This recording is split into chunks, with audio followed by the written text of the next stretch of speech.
ಎಲ್ಲದಕ್ಕೂ ಕೂಡ ನೀವು ಬೇಕು. ಹಾಗೆಂದು ಅಂತಹ ಸಂದರ್ಭಗಳಲ್ಲಿ ಹೋಗುವಾಗ ನೀವು ಹೋಗುವಂತ ಕ್ರಮ ಹೇಗೆ? ಹೆಣ್ಣಿನ ಮಕ್ಕಳ ಸಹಿತವಾಗಿ ಹೋಗುತ್ತೀರಿ. ಹಾಗಂತ ಹಾಗೆ ಹೋಗ್ತೀರಂತ ಕೆಲವೊಂದು ಕಡೆಗೆ ಅವರ ಕ್ರಿಯೆಗಳನ್ನು ಮಾಡಬೇಕಾದ್ರೆ ಹೆಂಗಸರಿಗೆ ಅಲ್ಲಿ ಹೋಗ್ಲಿಕ್ಕಿಲ್ಲ, ನಿಷಿದ್ಧ. ಹಾಗಾದ್ರೆ ನೀವೆಲ್ಲರೂ ಹೊರಟದ್ದು ಶುಭ ಕಾರ್ಯಕ್ಕೆ ಅಂತ ನೋಡುವಾಗ ಗೊತ್ತಾಗ್ತದೆ. ಹತ್ತಿರದಲ್ಲಿ ಇದ್ದಾರಲ್ಲ ಅಮ್ಮನವರು, ಅವರು ನಿಮ್ಮ ಸಂಸಾರ ಇಷ್ಟು ಮಾತ್ರ ಅಲ್ಲ, ಪುಟ್ಟ ಪುಟ್ಟ ಮುದ್ದಾದ ಮಕ್ಕಳು. ಸ್ವಾಮಿ, ಇನ್ನೂ ಉಪನಯನ ಆಗಲಿಲ್ಲ ಅವರಿಗೆ. ಹೌದಾ? ಮತ್ತೆ ಅವರ ಮಗ ಒಟ್ಟಿಗೆ ಸೇರಿದ್ದಷ್ಟೇ ಜೊತೆಯಲ್ಲಿ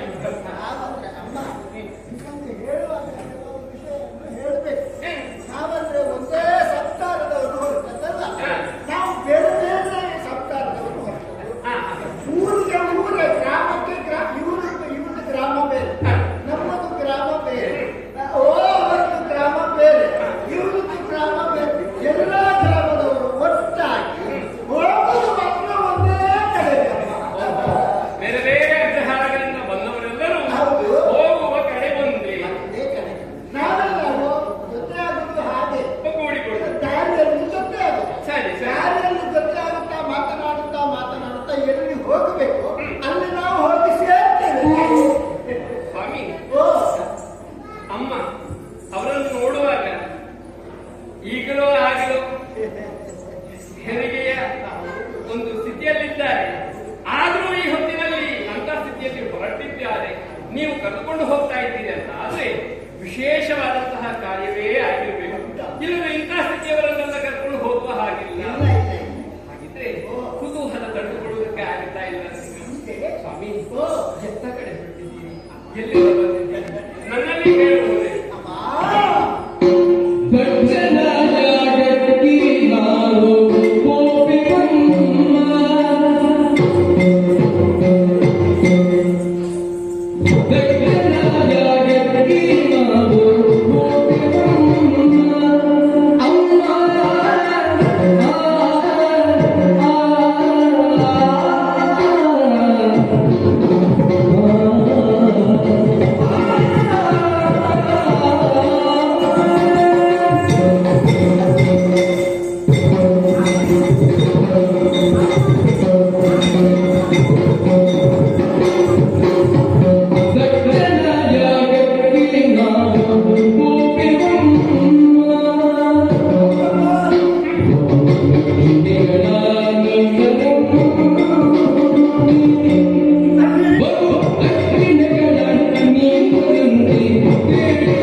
ಸಾವಿರಾರು ಮಂದಿ ನಾವೆಲ್ಲ ಸೇರಿಕೊಂಡು ಈ ದಾರಿಯಲ್ಲಿ ಸಾಗುತ್ತಿರುವಾಗ ಅಮ್ಮ ತಡೆದು ನಿಲ್ಲಿಸಿದಿರಿ. ನಿಮಗೂ ಒಂದು ಕುತೂಹಲ, ಹೌದು, ಈ ಬ್ರಾಹ್ಮಣರೆಲ್ಲ ಎಲ್ಲಿ ಹೋಗ್ತಾ ಇದ್ದಾರೆ? ಇಷ್ಟು ಸಂಖ್ಯೆಯಲ್ಲಿ ಎಲ್ಲಿ ಹೋಗ್ತಾ ಇದ್ದಾರೆ? ಇಷ್ಟು ಸಂಖ್ಯೆಯಲ್ಲಿ ಹೋಗಬೇಕಾಗಿದ್ರೆ ಕಾರಣ ಉಂಟು ತಾಯಿ. ಎಲ್ಲಿ ಸಂಭ್ರಮ ಉಂಟು, ಎಲ್ಲಿ ವೈಭವ ಉಂಟು, ಎಲ್ಲಿ ಬೇಕಾದಂತಹ ಉತ್ಸವಾದಿಗಳು ಉಂಟು, ಅಲ್ಲೆಲ್ಲ ನಾವು ಸೇರಿದಲ್ವೇ. ಹಾಗೆ ಇವತ್ತು ಕೂಡ ಒಂದು ಕಡೆಯಲ್ಲಿ ದೊಡ್ಡ ಸಂಭ್ರಮ, ದೊಡ್ಡ ಸಂಭ್ರಮ, ಅಖಿಲ ವೈಭವ. ಹೌದೇ? ಹಾಗಂತ ಇವತ್ತು ಆರಂಭ ಆಗ್ತಲ್ಲ, ಮತ್ತೆ ಆರಂಭ ಆಗಿ ಈಗಾಗಲೇ ಒಂದು ತಿಂಗಳು ಕಳೆದು ಹೋಯ್ತು. ಹೌದೇ? ಇನ್ನೇನೋ ಒಂದು 2 ದಿವಸ ಉಂಟು. ಅಷ್ಟರ ಒಳಗಾಗಿ ದಾರಿಯಲ್ಲಿ ಸಾಗುತ್ತಾ ನಾವು ಆ ಕಡೆಗೆ ಹೋಗ್ಬೇಕಾಗಿದೆ. ಅಮ್ಮ ದೂರ ಉಂಟು. ಅಮ್ಮ ಮೊದಲನೇ ವಿಷಯ ಹೇಳಿದ್ರೆ ಬ್ರಾಹ್ಮಣರಿಗೆ ಹೇಳಿಕೆ ಕೊಟ್ಟ ಬಳಿಕ ಅವರು ಹೋಗ್ಲೇಬೇಕು. ಇಲ್ಲದ್ರೆ ಅವರ ಹೇಳಿಕೆಯನ್ನು ನಾವು ಉಲ್ಲಂಘನೆ ಮಾಡಿದ ಹಾಗಾಗುತ್ತೆ. ಒಬ್ರು ಹೇಳಿಕೆ ಕೊಡ್ತಾರೆ ಪ್ರೀತಿಯಲ್ಲಿ, ಬನ್ನಿ ಆಯ್ತಾ ಸ್ವಾಮಿ, ಯಾವ ಕಡೆ ಹೋಗ್ತೇನೆ, ಈ ಕಡೆ ಹೇಳ್ಬೇಕು.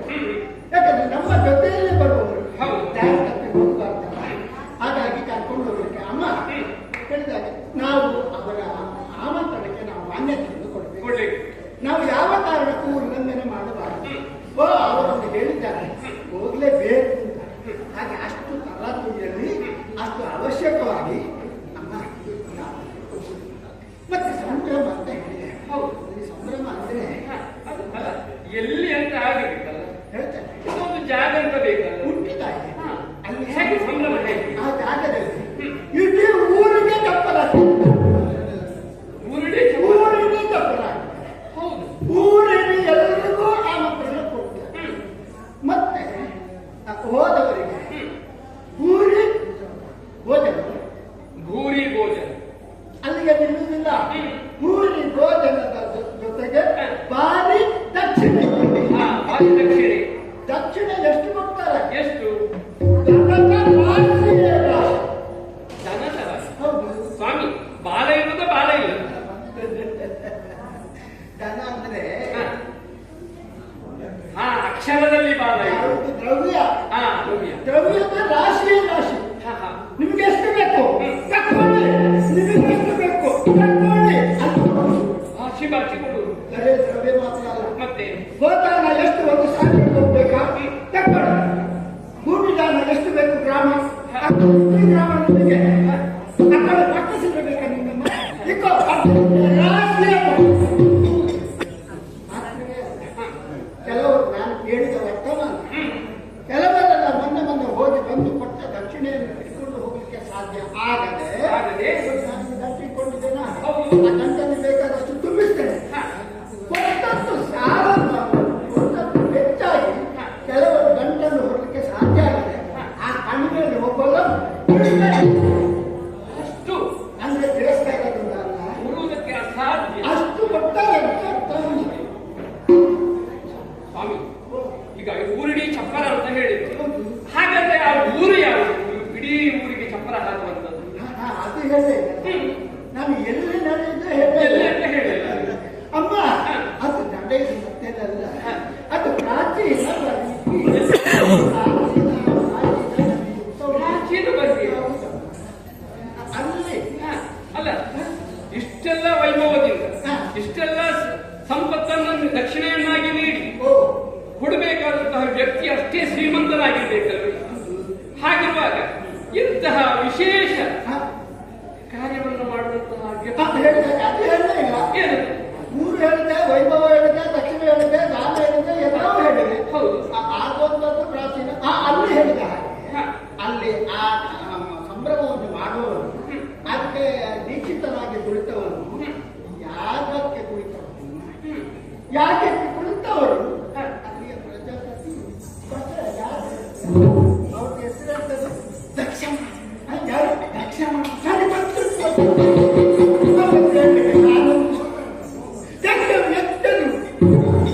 ಸುಮ್ಮನೆ ನಮ್ಮದೆಲ್ಲ ವಿನೋದ ದಾರಿಯಲ್ಲಿ ಹೋಗುವಾಗ ಬೇಕಲ್ಲ. ಹಾಗೆ ಒಂದು ಅಮ್ಮ ಹೇಳಿದಾಗೆ ಅಲ್ಲಿ ಅಕ್ಷಮ ಇಲ್ಲ ಯಾಗ ಮಾಡೋದು ದಕ್ಷ ಪ್ರಜಾಪತಿ.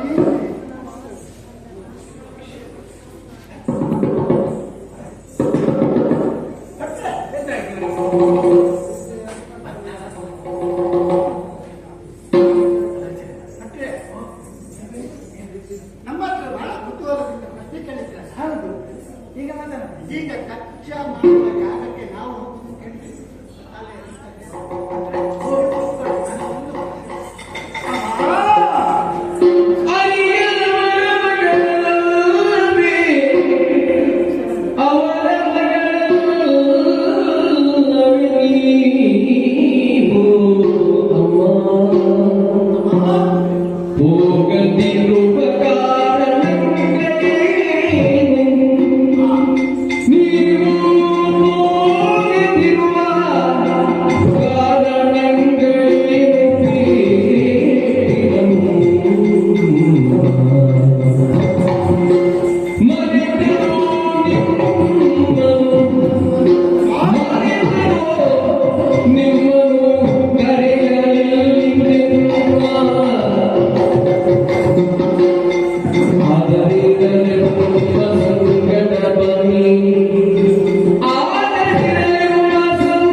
ಕುತೂಹಲದಲ್ಲಿ ನನ್ನಲ್ಲಿ ನೀವು ಪ್ರಶ್ನೆ ಕೇಳಿದ ಹಾಗೆ ತಾಯೇ, ನನಗೂ ಕುತೂಹಲದ ಒಂದು ಪ್ರಶ್ನೆ ತಾಯೇ. ಅಲ್ಲ, ನಿಮ್ಮವರು ಕೂಡ ಕುಸುಕುಸಿಯನ್ನು ಮಾತಾಡ್ತಾ ಇದ್ದಾರೆ.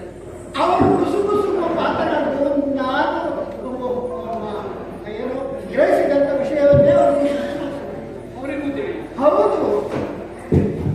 ಸ್ವಲ್ಪ ನಿಲ್ಲಿಸಿ, ಅಮ್ಮ ಉತ್ತರ ಕೊಡ್ತಾರೆ. ಸ್ವಲ್ಪ ನಿಲ್ಲಿಸಿ, ನಿಮ್ಮ ಕುಸುಕಿಗೆ ಉತ್ತರ. ಅಮ್ಮ ನನಗೆ ಉತ್ತರ ಬೇಕಾದ ಮತ್ತೇನಲ್ಲ, ಅವರ ಕುಸುಕು ಇವರ ಕುಸುಕು ಕಾರಣ ಮತ್ತೇನಲ್ಲ ತಾಯಿ. ಈಗ ತಕ್ಷಣಕ್ಕೆ ನಾವು ಯಾಕೆ ಹೋಗ್ತೇವೆ ಅಂತ ಹೇಳಿದ ತಕ್ಷಣ ಅರಕ್ಷಣ ನೀವು ತಲೆಯನ್ನು ತಗ್ಗಿಸಿದ್ದೀರಿ ತಾಯಿ. ನನಗೆ ಅನುಮಾನ ಬಂದದ್ದೇನೆ ಅಮ್ಮ, ನಿಮ್ಮನ್ನ ಕಾಣುವಾಗ ತಾಯಿ ತಕ್ಷಣ ನಿಮ್ಮನ್ನು ದಾಕ್ಷಿಣ್ಯದ ಹಾಗಲ್ಲ, ದಾಕ್ಷಿಣ್ಯದ ದಾಕ್ಷಿಣ್ಯ ದಾಕ್ಷಾಯಿಣಿ. ದಾಕ್ಷಾಯಿಣಿ ಹೌದು. ಹಾಗಾದ್ರೆ ಸ್ಪಷ್ಟವಾಗಿ ನಿಮ್ಮನ್ನು ಮದುವೆ ಮಾಡಿಕೊಟ್ಟದ್ದು ಎಲ್ಲಿಂದಲೇ ಎಲ್ಲಿ? ನಿಮ್ಮನ್ನು ಮದುವೆ ಮಾಡಿಕೊಟ್ಟದ್ದು ಗುಟ್ಟೆಗೆ. ಯಾರಿಗೆ? ಗುಟ್ಟೆಗೆ. ಹಿಮಪರ್ವತಕ್ಕೆ. ಹೌದು, ಕೈಸಾಲ ಕೈಲಾಸ. ಕೈಲಾಸದ ಕಡೆಯ ದಿಕ್ಕಿನ ಒಡೆಯ ಮೃಗ ಪ್ರಭು ಪರಮೇಶ್ವರನಿಗೆ ಮದುವೆ ಮಾಡಿಕೊಡ್ತಾರೆ. ಹೌದು, ನಿಮ್ಮ ಉದ್ದೇಶ ಹೌದಲ್ಲ? ಹಾಗಾದ್ರೆ ದಕ್ಷನ ಮಗಳು ಸರಿ. ಅಮ್ಮ, ಈಗ ಎರಡನೇ ಪ್ರಶ್ನೆ ನನಗೆ ಆಗ್ತದೆ ತಾಯಿ. ಏನು? ಅಷ್ಟು ಸಂಭ್ರಮದ ಯಾಗ, ಊರೂರು ಗ್ರಾಮ ಎಲ್ಲ ಸೇರ್ಕೊಂಡು ಹೋಗುತ್ತಾ ಇದ್ದೇನೆ. ದಕ್ಷನ ದೇವಗಳಾದಂತೆ ನೀವು ಕಾರಣ ಏನು? ಹೀಗೆ ಕಾರಣ ಏನು ನಿಮ್ಮನ್ನು ಕೇಳಿದ್ದೆ. ನಾನೇ ಯೋಚನೆ ಮಾಡಿದೆ. ಊರೂರು ಗ್ರಾಮ ಆಮಂತ್ರಣ ಕೊಡುವಾಗ ಎಲ್ಲೋ ನಿಮ್ಮನ್ನು ಮರೆತಿರಬೇಕು ನಿಮ್ಮ ಅಪ್ಪಯ್ಯ ಇರಬಹುದು ಅಲ್ಲವೇ? ಹಾಗಾಗಿ ನೀವು ಹೆಚ್ಚು ಯೋಚನೆ ಮಾಡಬೇಕಾಗಿದೆ. ಹೇಗೂ ನಮ್ಮಲ್ಲಿ ಅರಿವಾದ ದೊಡ್ಡರು ಆ ಹೆಂಗಸರ ಜೊತೆಗೆ ನೀವು ಸೇರಿಕೊಳ್ಳಿ. ನಮ್ಮ ಬಳಗದಲ್ಲೇ ನೀವು ಒಂದ. ನಾವು ಇವತ್ತು ಸಾಯಂಕಾಲಕ್ಕೆ ನಿಮ್ಮ ಅಪ್ಪಯ್ಯನ ಮನೆಗೆ ಹೋಗಿ ಸೇರಿ ಆಗ್ತದೆ ತಾಯಿ. ಹೋಗೋಣ. ನಿಮ್ಮದಂತಹ ಮನಸ್ಸಿಗೆ ಸಂತೋಷಗೊಂಡಿದ್ದೀರಿ. ಆದರೆ ಹಾಗಾಗುತ್ತದೆ. ಹೇಗೆ? ನೀವು ಹೇಗೆ ಹೇಳ್ತಿದ್ದೀರಿ? ನಾವು ಸತಿ ಪತಿಯ ಒಂದಾಗಿ ಮಕ್ಕಳು ಮರಿ ಸಹಿತ ಅಲ್ಲಿ ಹೋಗಿರುವೆ. ಹಾಗೆ ನಾನು ಒಪ್ಪಿಕೊಳ್ಳಿ ನಿಮ್ಮ ಜೊತೆಗೆ ಬರ್ಲಿಕ್ಕೆ ಆಗ್ತದ? ಹಾಗೆ ಹೇಳಿ. ನಾನು ಕೂಡ ಮದುವೆಯಾದವಳು, ಗಂಡನಿದ್ದಾರೆ. ಅವರಲ್ಲಿ ಹೇಳಿ ಅವರನ್ನು ಕರೆದುಕೊಂಡು ಸತಿ ಪತಿಯರೊಂದಾಗಿ ಹೋದ್ರೆ ಅದಕ್ಕೆ ಅದಕ್ಕೆ ಬೆಲೆಯಾಗಿರಬೇಕು. ಹಾಗಾಗಿ ನೀವು ಮುಂದುವರಿಯಿರಿ, ನಾನು ಹಿಂದಿನಿಂದ ಅದನ್ನು ಕಳೆದುಕೊಂಡು ಬರ್ತೇನೆ. ಹೌದು. ಹಾಗಾದ್ರೆ ನಾವು ಮುಂದೆ ಹಾ, ನೀವು ನಾಳೆ ಬರ್ತೀರಿ. ಹೌದು, ನಾವು ಇವತ್ತೇ ಸೇರಿಕೊಳ್ಳಿ. ಅಮ್ಮ ಅಲ್ಲಿ ಬಂದ ನಂತರ ನಮ್ಮನ್ನು ಸ್ವಲ್ಪ ನೋಡಿಕೊಳ್ಬೇಕು. ನಿಮ್ಮನ್ನು ಅಮ್ಮ ಏನಂತೆ ಅಮ್ಮನವರಿಗೆ? ನೀವು ಬರೋದು ಸೀರೆ ನೋಡಿ ಅಮ್ಮ. ಅಲ್ಲದ್ದು ಸೀರೆ ಜಲಧಾರಿ ಸಾರಿ ಜಲಧಾರಿ ಸೀರೆ ಮತ್ತೆ ಅದಕ್ಕೆ ಬೇಕಾಗುವ ಉಪವಾಸ ಗೊಳಿಸಮ್ಮ. ಅಮ್ಮನ ಆಸೆ ನೋಡಿದ್ರೆ ಹೆಣ್ಣು ಮಕ್ಕಳಿಗೆ ಸಹಜವಾಗಿರುವುದು, ಅದು ಕೂಡ ತುಂಬಿದ ಸ್ಥಿತಿ. ಈ ಹೊತ್ತಿನಲ್ಲಿ ಅವರು ಏನು ಆಸೆ ಪಡ್ತಾರ ಅದನ್ನು ಕೊಡದೆ ಇರುವುದಕ್ಕಾಗುವುದಿಲ್ಲ. ಅಮ್ಮ, ಈ ಬಗ್ಗೆ ನೀವು ಚಿಂತೆ ಮಾಡಬೇಕು.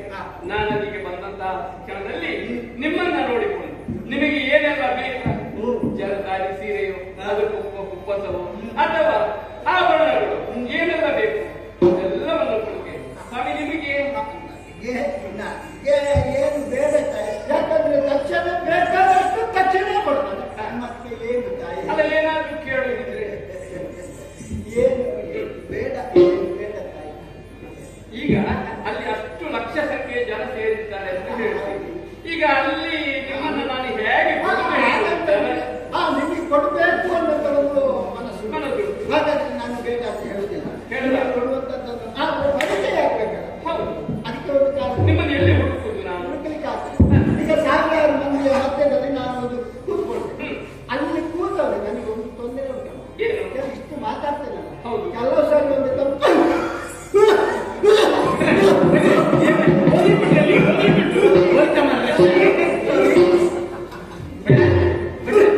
ಕಾರ್ಯಕ್ರಮ ನಿಮ್ದೆ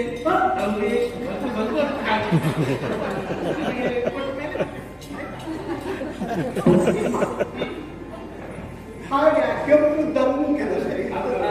ಆ ಸಾವಿರ ಮಂದಿಯಲ್ಲಿ ಕೆಂಪಿನ ವಯ ಹಾಕು, ದಮ್ಮಿನ ವಯ ಅದು ದಾರಿಯಲ್ಲಿ ಸಿಕ್ಕ ಪ್ರಾರಂಭ ಬರ್ತೇವೆ. ಅದು ಸುಲಭವಾಗಿ ಆಯ್ತು. ಹಾಗಾದ್ರೆ ನಾವು ಮುಂದೆ ಸಾಗಿ ನಾನು ಹಿಂದಿನಿಂದ ಬರುತ್ತೇನೆ. ನೋಡುವ.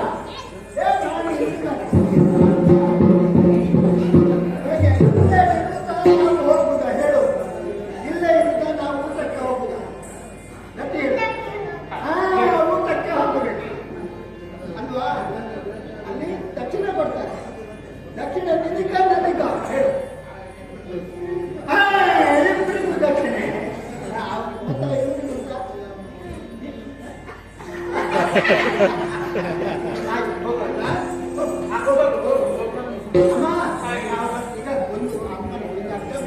ಹಾಗೆ ಅಮ್ಮ ಬರ್ತೇವೆ. ಅಮ್ಮ, ನನ್ನನ್ನು ನೆನಪಿರ್ಲಿ. ನಾನು ಸಿಗ್ತೇನೆ ಅಲ್ಲಿ.